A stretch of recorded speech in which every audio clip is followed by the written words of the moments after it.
भक्तामर स्तोत्र के काव्यों के अर्थ की पाठशाला चल रही है। अभी तक 36 काव्यों का अर्थ हम आपको बता चुके। अष्ट प्रातिहार्यों का वर्णन हो गया है। आज 37वें काव्य की अर्थ और उसका उच्चारण हम आपको बताते हैं।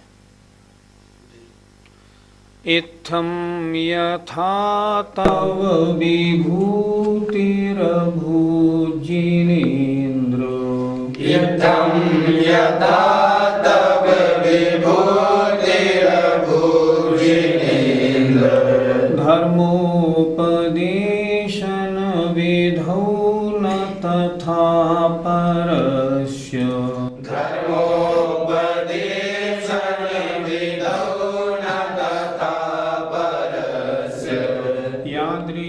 प्रभादिन कृतः प्रहतान्धकारा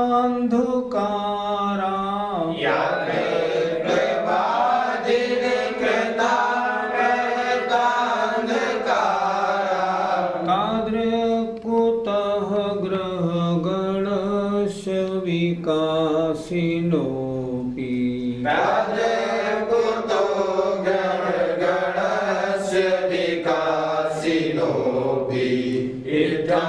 यथा तव विभूतिरभूजिनेन्द्र धर्मोपदेशन विधौ न तथा परस्य यादृक्प्रभादिन कृता प्रहतान्धकारा तादृक्कुतो ग्रहगणस्य विकासिनोऽपि। पिछले 9 काव्यों में अष्ट प्रातिहार और भगवान के विहार की शोभा का वर्णन हुआ। आचार्य महाराज इस 37 नंबर के काव्य में ये कह रहे हैं कि हे भगवान, आप कितने विशेष हैं। जैसी विभूति आप में है ऐसी विभूति अन्य किसी की है ही नहीं। आइए इस काव्य के अर्थ पर दृष्टिपात करते हैं। कड़े शब्दों को देखें। इत्थम माने इस प्रकार, अभूत माने हुई थी, प्रहत अंधकारा अंधकार को नष्ट करने वाली, यादृक माने जैसी और प्रभा माने कांति, तादृक माने वैसी, ग्रह गणस्य ग्रहों के समूह की अर्थात अन्य ग्रहों की, कुतः कहाँ से हो सकती है अर्थात नहीं हो सकती। आइए एक एक शब्द देखते हैं। इत्थम इस प्रकार, यथा माने जैसी, तव माने आपकी, विभूति माने विभूति आपका वैभव, अभूत हुई थी, हे जिनेन्द्र। हे जिनेन्द्र भगवान, पिछले काव्यों में जो अष्ट प्रातिहार्य और विहार के समय स्वर्ण कमलों के रचना की आपकी विभूति हमने आचार्य महाराज ने स्वयं स्तोत्र में कही थी, वह कह रहे हैं इत्थम इस प्रकार, यथा माने जैसी, तव माने आपकी, विभूति हुई थी, हे जिनेन्द्र भगवान। कहाँ पर? धर्मोपदेशन विधौ, धर्मोपदेश के विषय में आपकी दिव्य ध्वनि, प्रवचन, समवशरण संबंधी और विहार संबंधी, तथा वैसी विभूति, तथा माने वैसी विभूति, परस्य अन्य किसी भी देवी देवता की नहीं होती। फिर देखें, हे जिनेन्द्र भगवान, इत्थम इस प्रकार, अष्ट प्रातिहार्य और विहार के समय स्वर्ण कमलों की रचना रूप, यथा माने जैसी, तव माने आपकी विभूति अभूत हुई थी, तथा वैसी विभूति, परस्य न, विभूति कहाँ हुई थी? धर्मोपदेश के विषय में। आपका अद्भुत वैभव था। अब उसका उदाहरण दे रहे हैं। यादृक माने जैसी, प्रभा माने कांति, प्रहतांधकारा अंधकार को नष्ट करने वाले, देखो अंधकार को नष्ट करने वाली, दिनकृतः सूर्य के द्वारा होती है। जैसी आभा, जैसी शोभा, जैसी कांति सूर्य में है। फिर देखें, जैसी प्रभा प्रहतांधकारा अंधकार को नष्ट करने वाले, दिनकृतः सूर्य के द्वारा की जाती है, सूर्य में होती है। तादृक वैसी प्रभा ग्रह गणस्य विकासिनोपि, विकासिनोपि चमकदार होने पर भी, क्या ग्रहों के समूह की अर्थात अन्य ग्रहों की कुतः भगवान कहाँ हो सकती है?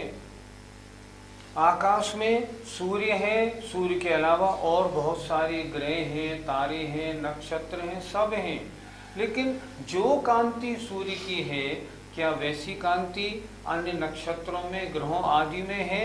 नहीं, किसी में नहीं। उनके सामने, सूर्य के सामने तो रंच मात्र भी नहीं, दिन में तो कोई दिखाई ही नहीं पड़ते।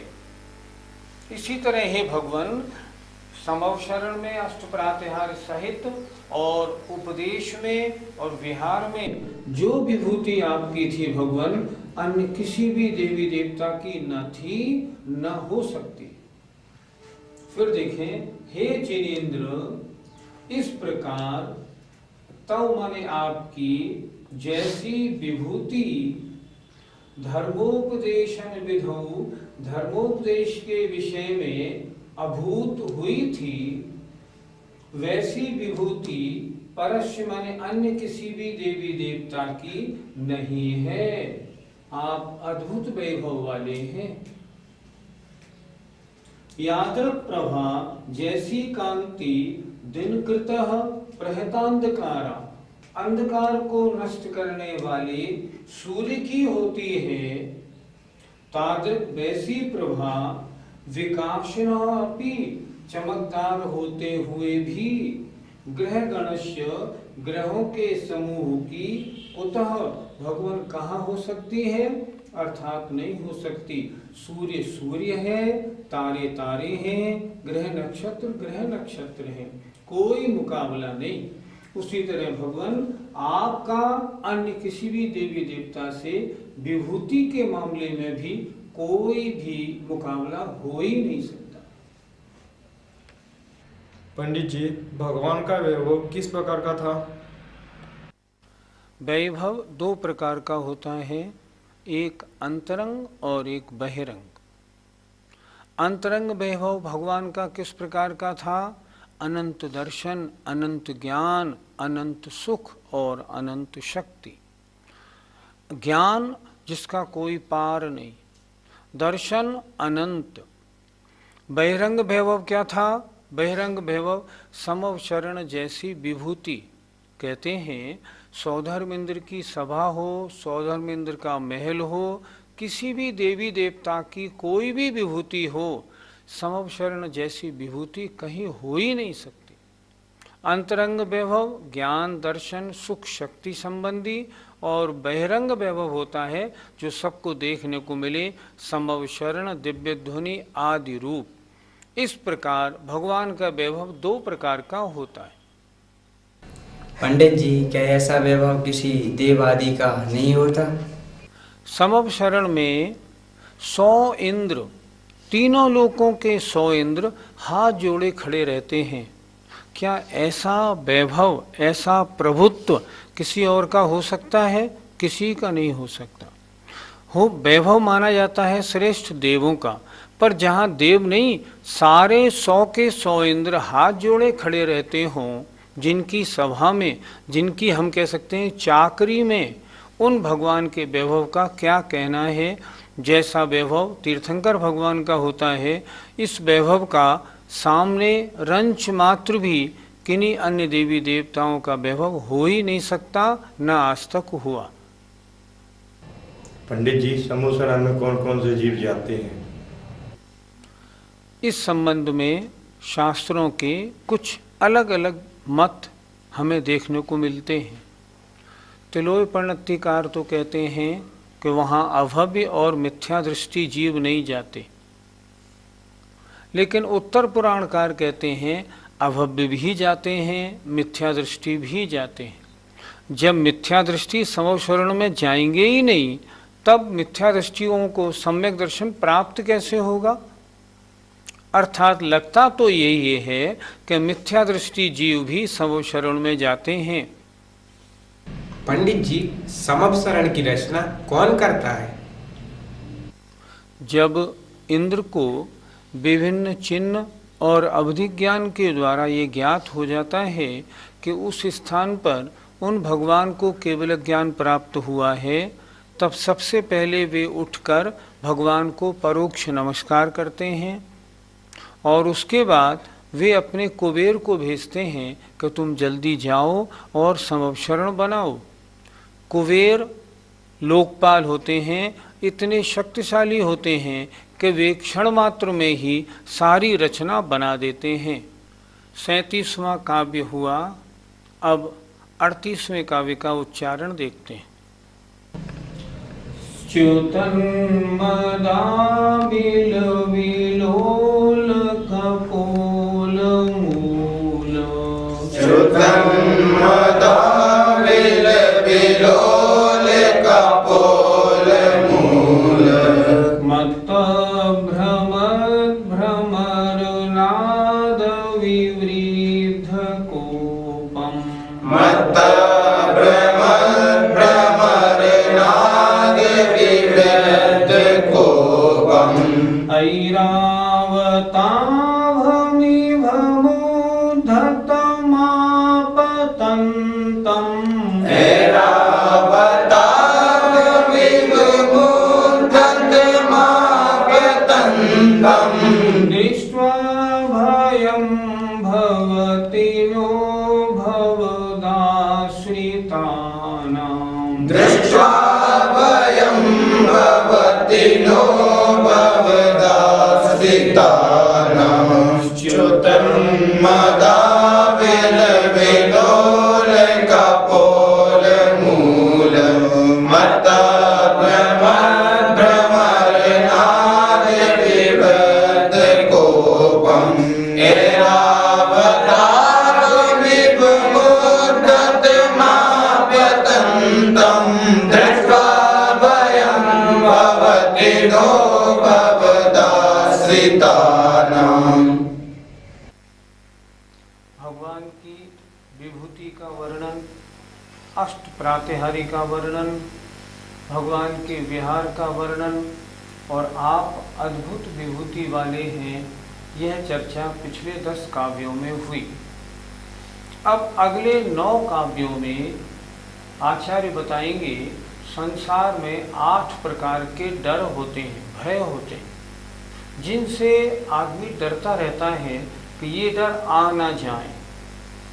तो कहते हैं हे भगवान, आपकी भक्ति करने वाले जो भक्त होते हैं उनको ये 8 प्रकार के डर कभी नहीं सताते।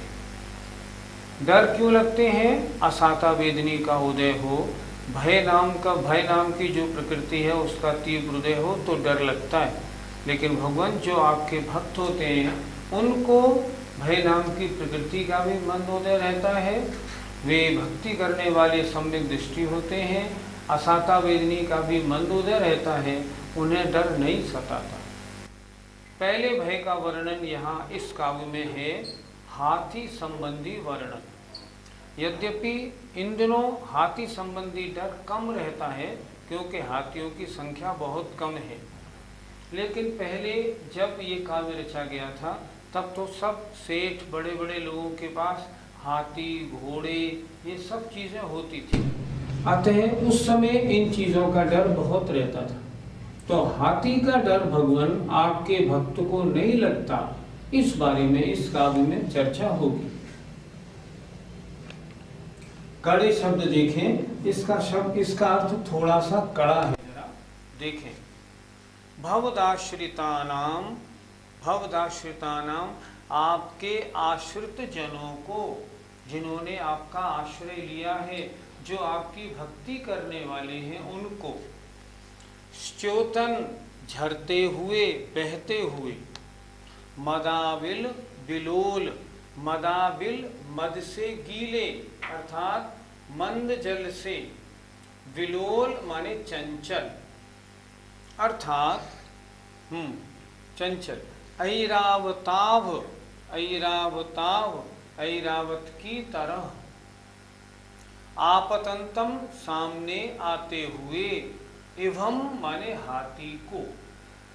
अब देखते हैं हाथी संबंधी भय आपके भक्तों को नहीं लगता, उसके बारे में क्या कहा है। च्योतन झरते हुए अर्थात बहते हुए। जब हाथी मद में चूर हो जाता है तो उसके गंडस्थल से पानी चूने लगता है, उसे कहते हैं हम मद झरना। मद झरने लगता है, तब वो बावला हो जाता है। बहते हुए मद से, आविल माने गीले और विलोल माने चंचल, कपोल मूला गंडस्थल वाले अर्थात वो जिस समय घमंड में चूर हो रहा है उस समय अपने सिर को इस तरह कर रहा है जोर जोर से। चंचल गंडस्थल वाले। हाथी की भयानकता का वर्णन ऊपर की 2 पंक्तियों में है। फिर देखें, झरते हुए, बहते हुए, मद से गीले और चंचल गंडस्थल वाले। और दूसरी बात, मत्त भ्रमद, मत्त माने मत वाले और भ्रमद माने घूमते हुए, झूमते हुए। जो मतवाला हो रहा है और जो झूमता हुआ आ रहा है। और भौरों की, नाद माने आवाज से, जिसका कोप माने गुस्सा, विवृद्ध बढ़ रहा है। एक तो हाथी को मद छूने लगे, स्वयं को थोड़ा घमंड हो जाए, थोड़ी गुस्सा आ जाए, और उसके ऊपर फिर जो निकलता है मद बहता है बहुत सुगंधित होता है, तो भौरे आके उस पर गूंजने लगते हैं। तो भौरों के गूंजने से उसकी गुस्सा और बढ़ जाती है। यहाँ उस हाथी की भयानकता दिखा रहे। मतवाला हाथी है, भ्रमद माने झूम रहा है, और भौरों के आवाज से जिसका गुस्सा बढ़ रहा है, विवृद्ध विशेष वृद्ध हो रहा है, वृद्धि को प्राप्त हो रहा है। हाथी कैसा है? ऐरावताभम, ऐरावत जैसा। ऐरावत बहुत विशाल, लंबा, चौड़ा, ऐसा ऐरावताभम, ऐरावत के समान। आगे लिखा है इभम माने हाथी को। कैसा हाथी है? उद्धतम, जो प्रचंड है, भयानक, जिसको दूर से देखने पे डर लगा है। आपतंतम, सामने से आते हुए ऐसे हाथी को।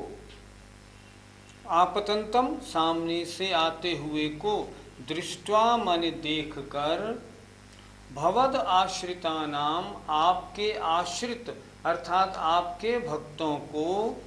भयम नो भवती, भय नहीं होता है।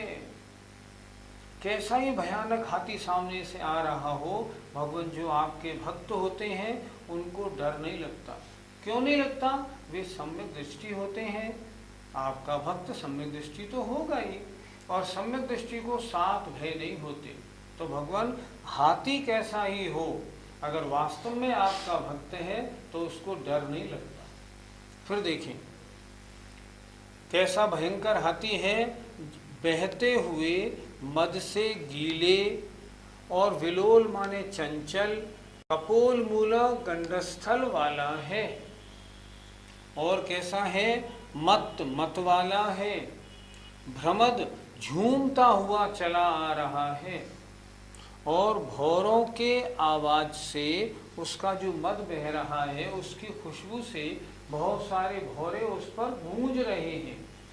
भौरों की आवाज से जिसका गुस्सा बढ़ रहा है और ज्यादा, पहले से गुस्सा आ रहा था, अब और गुस्सा बढ़ रहा है। और कैसा है? ऐरावताभम, ऐरावत के समान विशाल है। और कैसा है? उद्धतम, प्रचंड है, जिसको देखते ही डर लगा है। आपतंतम, ऐसे सामने से आते हुए, इभम, हाथी को, दृष्टवा, देखकर, भवत आश्रिता नाम, आपके आश्रितों को अर्थात आपके भक्तों को, हे भगवान, भयम नो भवती, डर नहीं होता है। अर्थात ऐसे हाथी को देखकर भी आपके भक्त हमेशा निडर ही रहते हैं। पंडित जी, भगवान का भक्त आखिर है तो इंसान ही, फिर हाथी को देख के डरेगा क्यों नहीं? हाथी को देख के कोई डरेगा क्यों? क्योंकि ये हाथी मुझे मार डालेगा, इसलिए वो डरेगा। लेकिन जो भगवान का सच्चा भक्त सम्यक दृष्टि होता है, वो जानता है कि मैं कभी मरता नहीं। शरीर मरता है, शरीर तो नष्ट होना है, आज नहीं तो कल नष्ट होगा ही, लिहाजा डर किस बात का? भगवान की भक्ति है अपने साथ, अपना अनिष्ट होने वाला नहीं। इसलिए भगवान का भक्त हाथी को देख के डरता नहीं। पंडित जी, शास्त्रों में ऐसी कोई उदाहरण है जिसमें हाथी को देखकर डर न लगा हो? जब रामचंद्र जी लंका से आए थे तो अपने साथ में त्रैलोक्य मंडन नाम के हाथी को लेके आए थे। एक बार वो बिगड़ गया था, लेकिन जब वो रामचंद्र जी के भाई भरत के सामने पहुंचा तो उनको देखते ही शांत हो गया, क्योंकि भरत महापुरुष थे। नाग कुमार के जीवन चरित्र में भी हाथी के इस तरह शांत होने का वर्णन मिलता है। पंडित जी, श्लोक थोड़ा कड़ा है, फिर एक बार अर्थ समझा दीजिए। आपने बिल्कुल ठीक किया। कभी भी समझ में नहीं आए तो पूछने में हिचकिचाहट नहीं। और हम तो अपने दर्शकों से कहते हैं, कुछ समझ में नहीं आए हमसे फ़ोन पे पूछें, और भी अच्छी तरह समझना हो आपका स्वागत है। सांगानेर हमारे संस्थान में पधारिए, जयपुर आ जाइए, जिस तरह चाहें उस तरह पढ़िए, खूब समझिए, हम समझाएंगे आपको। आइए अर्थ एक बार देखते हैं। च्योतन, बहते हुए, मद से गीले, हाथी बड़ा भयंकर हो रहा है, उसके गंडस्थल से मद चू रहा है। बहते हुए, मद से गीले और चंचल, कपोल मूल, गंडस्थल वाले, कपोल मूल गंडस्थल वाले, और मत वाले, भ्रमद झूमते हुए, और उस जो मद बह रहा है उस पर भौरे गूंज रहे हैं, तो भौरों की आवाज़ से जिसका गुस्सा और बढ़ रहा है और गुस्सा तेज हो रहा है। ऐरावताभम, ऐरावत के समान विशाल है, अत्यंत लंबा चौड़ा। उद्धतम, प्रचंड है, जिसको देखते ही डर लग जाता है। आपतंतम, सामने से आते हुए ऐसे, इभम, हाथी को, दृष्टवा माने देखकर, भवद आश्रिता नाम, आपके आश्रितों को, आपके भक्तों को, भयम नो भवती, भगवान भय नहीं होता है। एक सत्य उदाहरण सुनाता हूँ।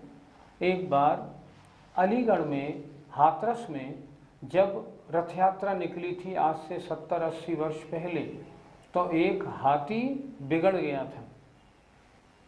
एक पंडित जी वहाँ मौजूद थे, उन्होंने देखा ये हाथी अगर बिगड़ गया तो हाथी के बिगड़ने से तो इतनी भीड़ थी, क्योंकि पहले रथ यात्रा होती नहीं थी, रथ यात्रा पहली हुई थी, तो हजारों लाखों लोगों की भीड़ थी। तो उन्होंने कहा ये तो बिगड़ गया, और अगर ये झूमता हुआ आगे बढ़ा 10-20 को कुचल देगा। पंडित जी ने क्या किया, फौरन उस हाथी के सामने आ गए और उसकी सूंड पे बैठ गए, और बैठ के उसके मस्तक पर नमो अरहंताणम, नमो सिद्धाणम, नमो अरहंताणम, नमो सिद्धाणम कहने लगे। हाथी 1-2 मिनट में ही शांत हो गया, सारा संकट टल गया। भगवान के नाम से तो बड़े बड़े संकट टलते हैं, हाथियों की क्या बात है। इस तरह इस काव्य में आचार्य मानतुंग स्वामी ने बताया है भगवान जो आपके भक्त हैं वो ऐसे भयंकर हाथी को देखकर भी रंच मात्र भी भयभीत नहीं होते। आइए शेष अगले काव्य में फिर देखेंगे। जय जिनेन्द्र।